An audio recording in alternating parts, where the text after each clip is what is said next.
Sometimes the ethic of not recording this bounces back on me so that I can't then pass on to you the experiences of madness that you may actually encounter as readers, if you get that far. So this week I had a person from Naarm, which in case anybody doesn't know is the First Nation name of Melbourne.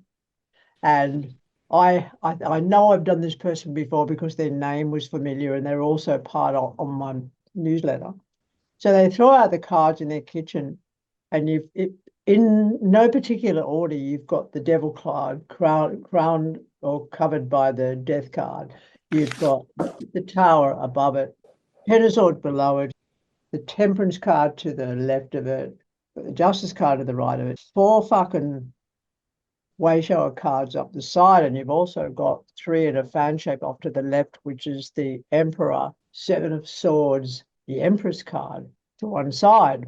So I look at this pattern and I'm thinking to myself, because I've seen stuff that's pretty worldly, that ended up being that crash, that plane crash in Brazil that I've mentioned to you. I thought, okay, here we go again. There's going to be some massive world event. This is huge. And I said to the client, if this is happening to you, you're a dead woman.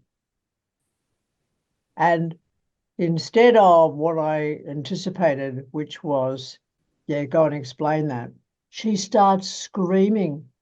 Oh, two of cups. Sorry, it was in there as well.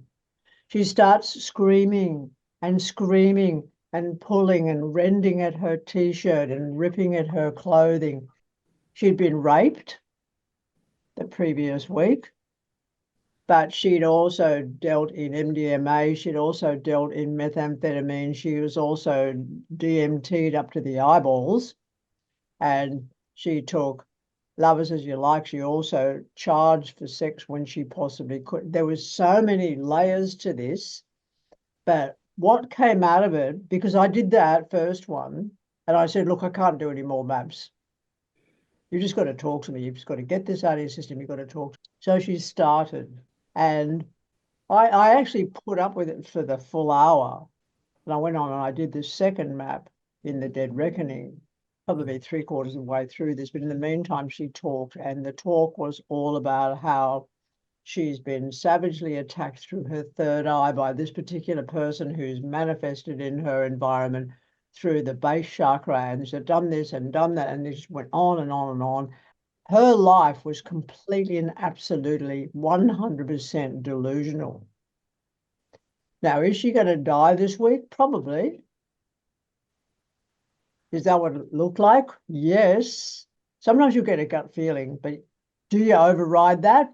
A lot of the time I'll override that. I don't want to deal with anybody who has been sectioned, put it that way.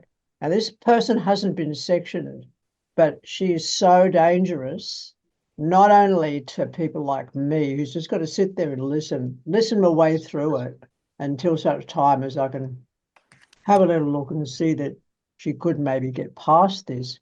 But you're going to get them. We do so much talk about language and about, well, Alice is late. We do so much discussion about language, yes. This is why, so that you know what you're listening for and you know when you've got a real problem on your hands and how are you going to stop yourself getting stabbed if they're in your presence?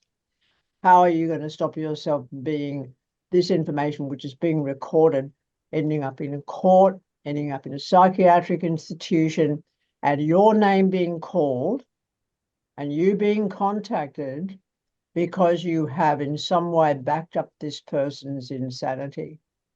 So I just want to share that with you today so that you don't get any fucking Fruit Loop ideas that this is the job that's going to give you some kind of reason for living. It is a job. It's more potent, I guess one could say. I'm sorry to anybody who's a counselor here, who's a social worker here, who's a psychologist here, who is a psychiatrist here, but you've got academic backgrounds and you haven't got necessarily practical information from within the field of human beings that are losing it and that think that it's okay to have all these men manifesting in your room through your base chakra because you took a really big DMT trip and you've been doing these drugs. She does these and she deals with them. She deals them.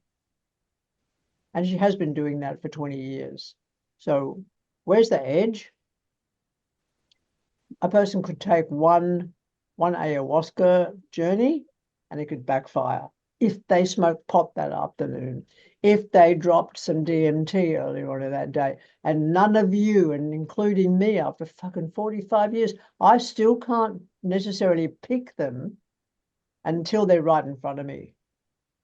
If this person had been in my presence or in my house and not online, I would have escorted them out the door in the first couple of minutes, very carefully and very kindly. So you've got to know what you're getting, and you've got to be aware of the fact that if you choose to take this other than just having 3 cards in a month, then we're fine. I'm fine with that. But if you're looking to take this into a deeper strata of your work, just know what you're getting into and how problematic it could be.